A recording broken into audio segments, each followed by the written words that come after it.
Assessore Picarella, parliamo di questi contributi sulla tassa, Tari, IMU, insomma, che il Comune ha messo a disposizione e che entro il giorno 30 le aziende commerciali devono farne richiesta. Ecco, ci spieghi un po' quale sarà l'iter per potervi accedere e a chi toccano? Allora, intanto sono i fondi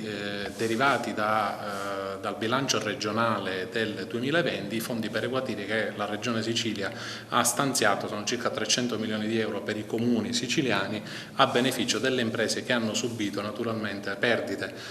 riguardanti la pandemia. Di fatto sono degli sconti particolarmente cospicui per quanto riguarda la Tari, l'IMU, la TOSAP e l'imposta di pubblicità. Per quanto riguarda la Tari e l'imposta di pubblicità non bisogna fare nulla, abbiamo pubblicato sul sito web del Comune l'avviso e già in automatico, ad esempio per la Tari, il 75% della quota variabile riferita alle attività commerciali della città di Agrigento verrà automaticamente stornata, mentre per quanto riguarda la quota IMU e la quota della TOSAP bisogna fare una domanda e inviarla all'ufficio tributi del Comune di Agrigento e la modulistica è presente sul sito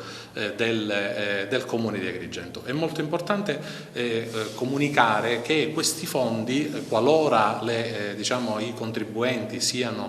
non siano morosi, verranno dati come credito d'imposta, mentre per chi è moroso la quota parte riferita alla propria azienda verrà scomputata dal debito che ha nei confronti del Comune. Una piccola boccata di ossigeno che naturalmente deriva dalla sensibilità della Regione Sicilia e che naturalmente il Comune di Agrigento ha cercato per quello che ha potuto di venire incontro alle esigenze appunto delle imprese. Ecco, bisogna fare la richiesta, bisogna farla a chi ha la partita IVA o ci sono delle particolari categorie? Allora, tutte le categorie che operano nel territorio di Agrigento e sull'avviso che è